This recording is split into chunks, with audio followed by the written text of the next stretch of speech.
Welcome to Hamilton County TV. I'm Perry Williams, and today we're going to do the Noblesville Coaches Show.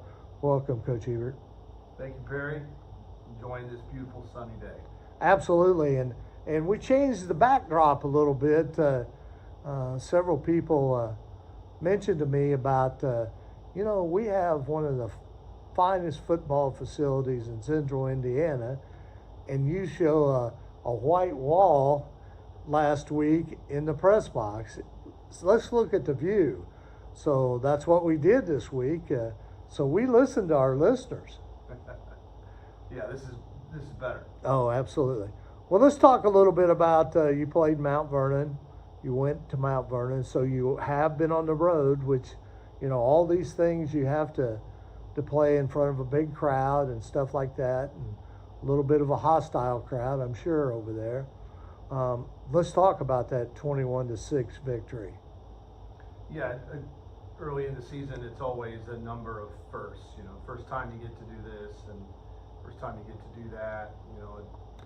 The scrimmage the week before, the first time going against a different opponent, and now to get to go on the road. You've got to plan accordingly and get your agenda set and inform everybody about that process, and then you've got to get over 100 people on board with the plan, and we're still working out the our preparation, our pregame, and so there's a lot to develop into routines.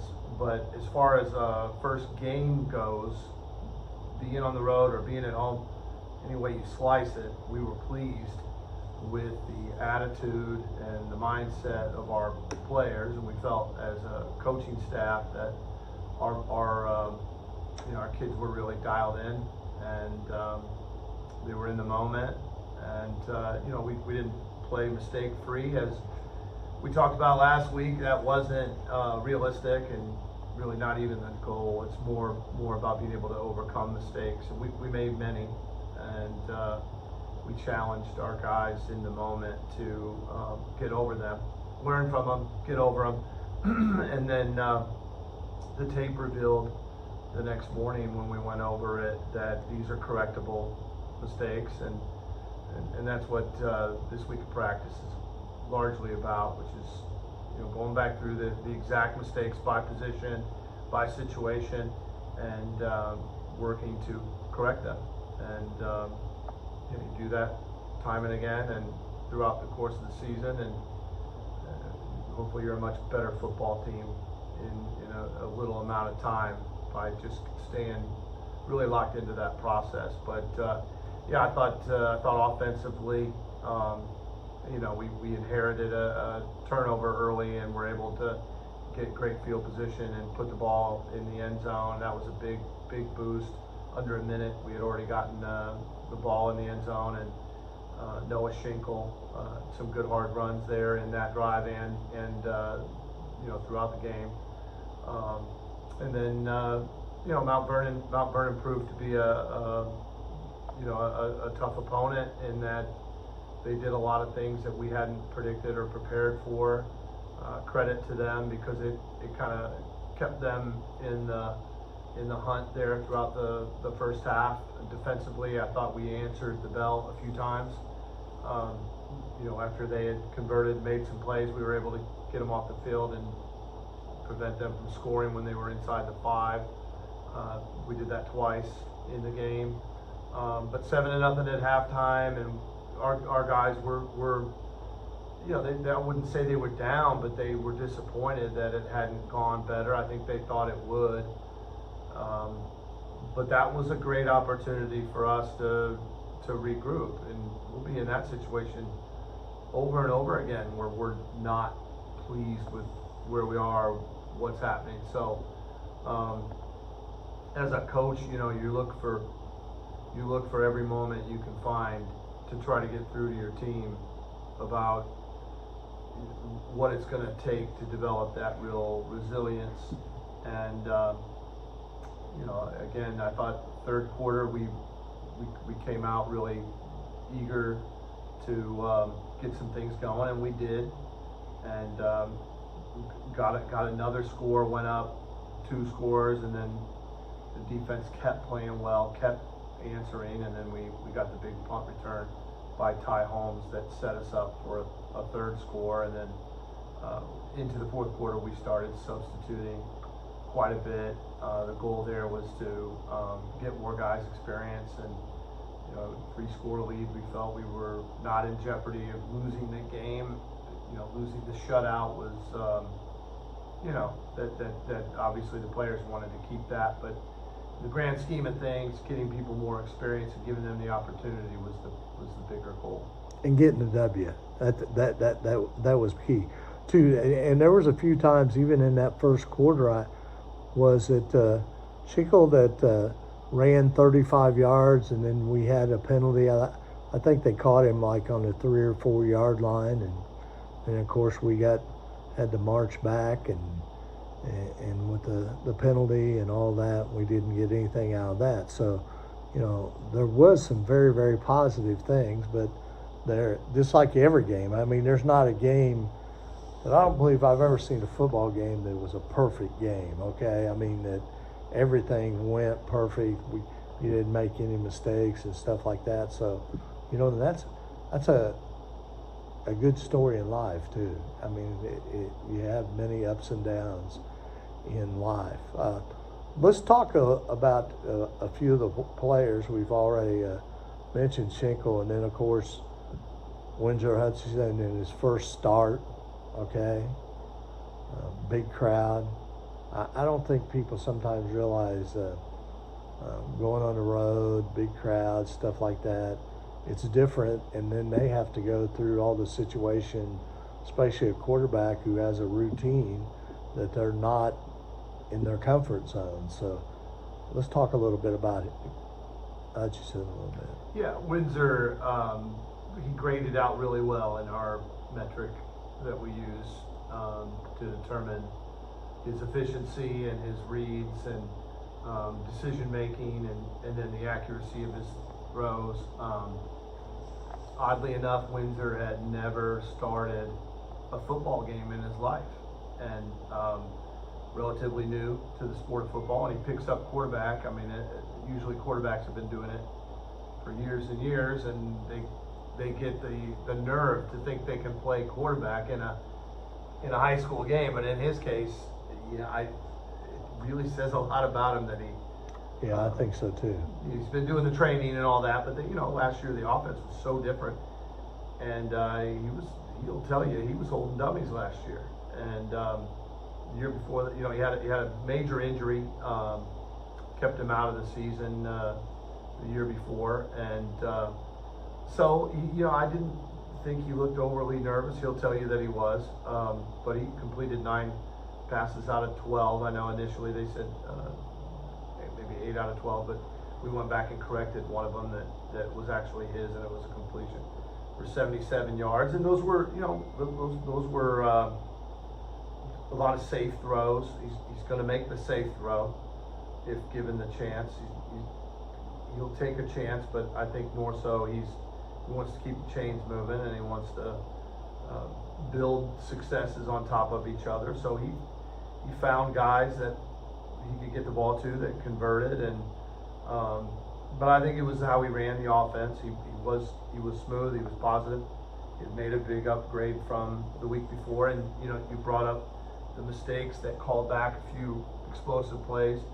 A lot of those were procedural and getting lined up wrong, and again, preventable mistakes. But we you can get really down, and I think guys had to be deflated to have big plays that looked like we were getting in the end zone again to get called back. But Windsor did a nice job keeping everybody focused. The one thing about it, when I look at the sheet, the stat sheet here, Windsor and his passes, I mean, he had one for that went for 16 yards, one went for 22, one went for 13. I mean, good mid-range passes that is what we need, because that running game of trying to pound it, and Schinkle did a great job of running the ball, 4.8 yards per carry, and he had 14 carries. So You And know, then Ethan Clark had a nice job. Yeah. He had some really strong runs. yeah, he had 49 yards, 3.8. A couple big ones on third down that moved the chains. And there's a lot there to feel good about and build upon. And I wouldn't go so far as to say that our offensive coaches or players were feeling too great about it, to be honest. They really felt like we were capable of playing better. I know we are, but still a lot of positives. And with the defensive effort and the special teams efficiency, it all three phases produced the conditions that led us to be able to win the game. Yeah, you know, and the one thing about it, we're talking about Lytle had 38.8 in 5 punts. I mean, you know, 194 yards in punting. I mean, you don't really want to punt 5 times, but we did, okay? But, you know, the kicking game is, and we talked about this last week, and with Ty Holmes and the returns, you know, the kicking game looks strong. Yeah, I would say this, the special teams, we hoped we could make it an advantage. I feel like we did. I think, you know, our coverage units were really strong. 3 out of our 4 kickoffs were in the end zone touchbacks. That's Calvin Moody, a guy that's never been a kicker before, and he all of a sudden, you know, here he's this big tight end, but he can put the ball in the end zone. And then you mentioned Caden's punts; they were practically unreturnable. And then the only shortcoming that we keep coming back to was the amount of times we didn't field the punt. You know, there were 4 or 5 punts that hit the ground that we didn't field, that rolled, and we calculated that yardage after the ball hit the ground to be 61 yards. Had we just fielded the punt with a fair catch, or gotten up there to catch it, not gotten yards after the returner caught the ball, that amounts to another score if we can do that. So you can't control where the opposing punter punts the ball. If he's punting away from you, I'd punt away from Ty Holmes too. But if it's within reach, we've got to get to it and stop that ball from rolling. Our kickoff return, I think, can also improve. We were close. We bobbled one that we felt was really well set up. We felt like we could have gotten a lot more yards on that return. But by and large, I thought it was positive from a standpoint of being the first game. And really, I mean, we've been working special teams all summer. We've been working offense and defense since April. So we put a lot of work into this, but there's still something about going out there for the first time. I mean, you're really doing a lot of things for the first time. I mean, it's the first time that we really called for the punt unit on third down. I mean, think about that. We'd simulated it in practice. We'd gone through it. We did it, you know, in our Thursday pregame stuff, but it's not the same. It's not the same as being in the game and being that real thing. Yeah, where a guy just got off the field and he's really in need of water and wants to sit down, and then a couple plays later they're calling for a punt and he's got to get back up there. He's on the punt unit. Yeah. Those are big moments that you have to build into your routines. Let's talk about the defensive side a little bit. You know, we gave up that 6 points late in the game, and so you really, I mean, it is 6 points, but defensively, I think you played pretty well. Yeah, I would characterize our defense right now as scrappy. Maybe people like to use that word when you've got high effort, kind of overachieving type guys. We're not particularly big. We don't have size up front, but we've got guys that have worked really hard in the weight room, and they're good athletes. They're quick. They're tough. They play really hard. I felt like we played really hard on defense.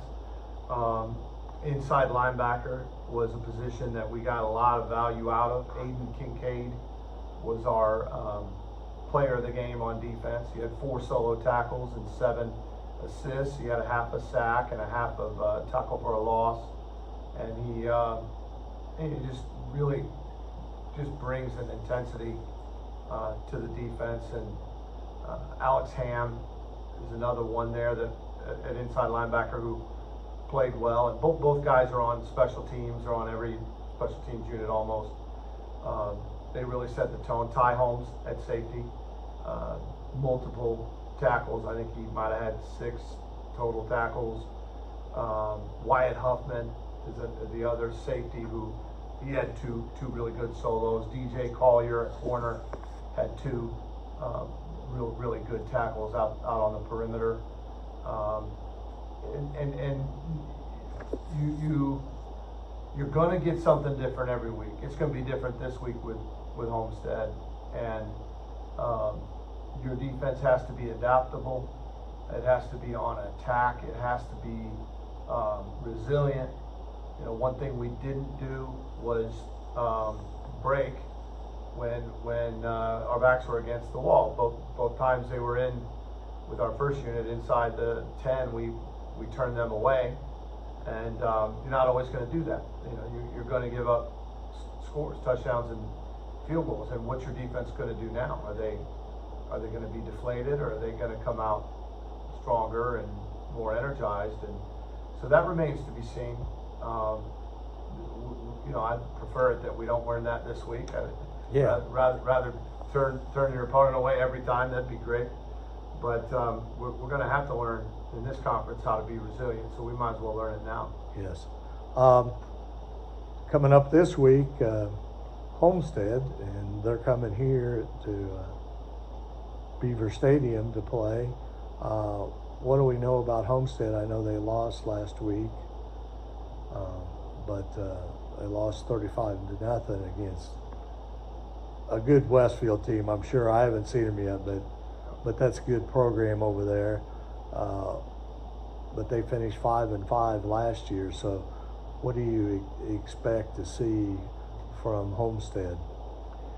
Well, they did play Westfield really tough. I mean, Westfield came out and got an interception for a touchdown real early in the game.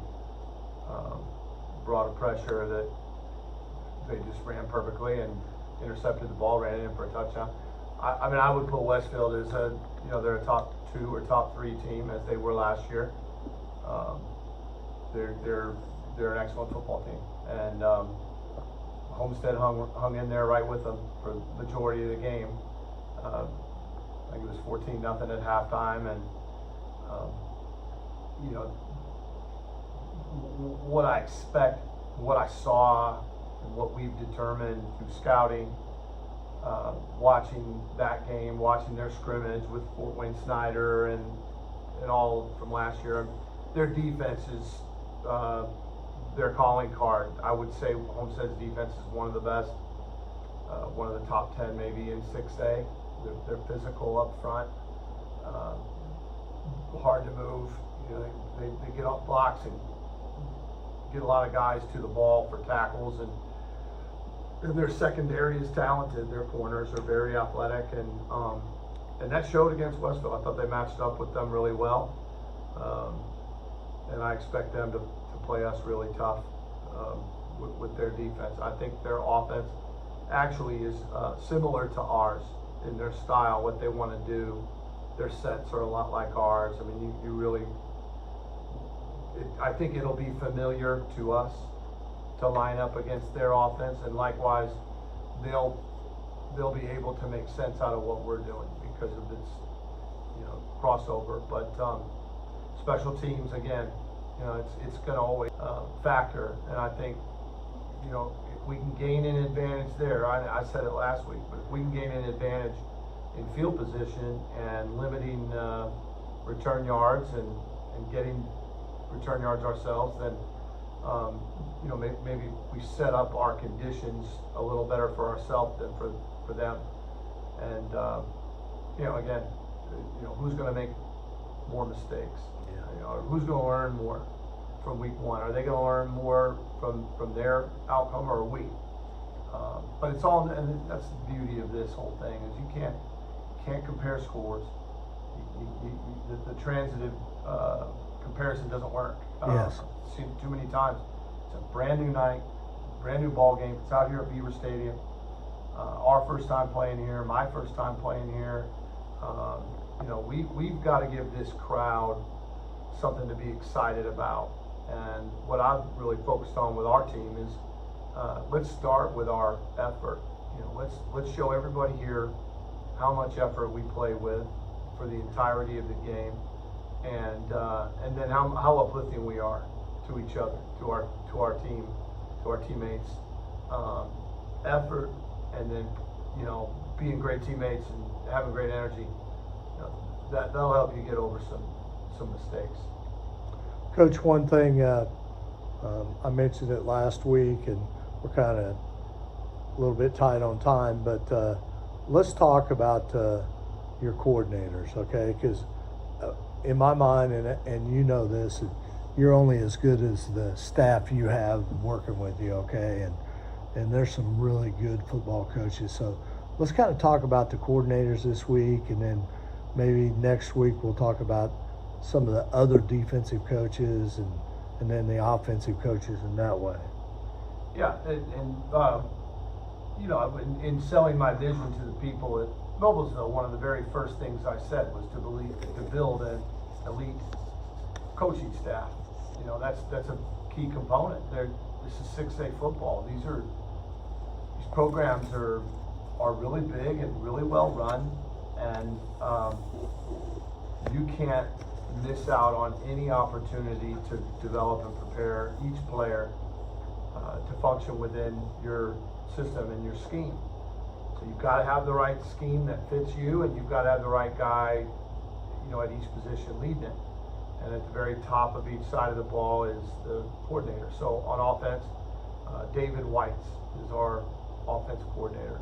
Just an outstanding coach.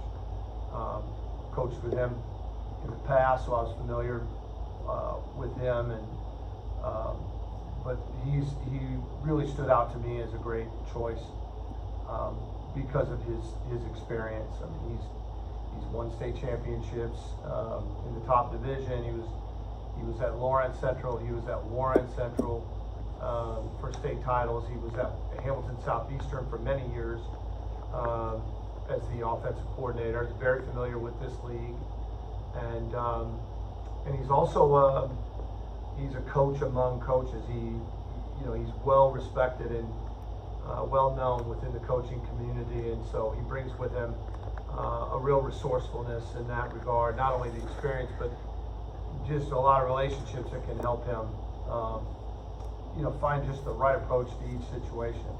So he's doing an excellent job. He's very demanding, very detail oriented. He's got a great sense of the big picture. Every day, he gives very clear direction going into practice, and great feedback coming out of practice, coming out of film. I trust everything that he's doing, and I'm a defensive coach by trade. I did coach offense for the first 10 years of my career as an offensive line coach, and but I made that switch over to defense, and it was the right time for me to really learn and grow, and I just developed into a guy that sees the game from a defensive perspective. And so I noticed right away that Adam Metzler and I were very similar in our outlook and the way we see the game, and we spoke each other's language defensively, and I've just spent time with him. I mean, I got hired in December, and the day I got hired, I came over here. There wasn't anybody here because it was on winter break. And yeah. I still came and spent 12 hours because I didn't know what else to do. So I was in the office just working, and even spent time watching the basketball holiday tournament for a while. We spoke at that, didn't we? Yeah, yeah. That was a nice introduction for me to be there, and that's what I wanted to do. And and I ran into Adam, and really the ball got rolling there. Our conversations about defense and sharing philosophies, and so he's our defensive coordinator, and I would call myself the co-defensive coordinator. As the head coach, you can't always be right where you want to be at all times. Things come up, and you get pulled in different directions, and so But when I'm unencumbered, I am there alongside the defense and a part of that, and in film with them, and I always watch defensive film first and then offense. But Adam is, I can't tell you how many people called me about him. I'm sure. Former players, college coaches, just people that I really respected, telling me, and I didn't really know Adam. I think we'd met maybe, but we didn't know each other. And but when these other people that I really respected were telling me what a great match we were going to be, I believed them. And Adam's proven that to be true. And I think, with his son being a junior, Kale, he's got an extra chip on his shoulder there, Sure. and wants things to be great, and he's really motivated. He does so much work. That's one thing I learned about him was going around. I had like this checklist of, well, how did you guys do this and how did you guys do that? I was just trying to learn and fact find, and I'd say for more than half of the questions I asked, the answer of who did it was Adam Metzler. Yes. It just seemed like everything kind of fell on his plate. And so what I've tried to do is take things off his plate so that he can focus on being the defense coordinator and defense and inside linebackers. And, that's my philosophy too, is these guys, you bring them in here to coach, you better let them coach. And so you try your best to take things off their plate the best you can. Everybody's got to have some secondary role, things that have to get done. There's a lot of little things have to get done, but so far I think, one game in, we're gonna, we were talking about this before we started the interview, there's a lot to learn. It's every week there's a lot to learn. Last week we talked about Jeremy Hostedler as our special teams coordinator, and a guy he's not coached high school football before. He spends his time in the NFL and in Power 4 football. He's developed a software company that all the NFL programs use. He's flying from franchise to franchise, and but his home base is here in Noblesville. Kind of extraordinary, really. What a story! But he's a guy that you never have to tell him anything twice. In fact, you don't even have to really fully tell him the whole story. You give him a little bit of information, and he takes it and runs with it, and he's just. That has a lot to do with his background that he has of putting all this together for the NFL, and teams. That's right. He's got master's degrees from MIT and Notre Dame, and he's just about as smart and quick a thinker as I've ever seen. And it's just great to have that on your sideline with you. And back to the game, I'm standing next to him every third down. It's the head coach and the special teams coordinator really are partners, because you're thinking through the transitions of the game, the times in between offense and defense. And so he's a receivers coach. He's super well versed in offense, but it's the game management stuff. It's great to have a guy like him to absolutely bounce things off of. So I'm excited about all three of these coaches, because they are student centered, great, amazing educators, communicators, and I just know that our team's going to respond really well under their guidance. Sounds good, Coach. Well, I appreciate you taking time out. I know you got a busy schedule, and you'll be practice here pretty short tonight here, and I appreciate you doing this for us, and I'll see you next week. I'll see you Friday night, Yes, because sir. we'll be broadcasting this game on HCTV1.com, and we're definitely looking very forward to it. Go Millers. Yes, sir. Go Millers.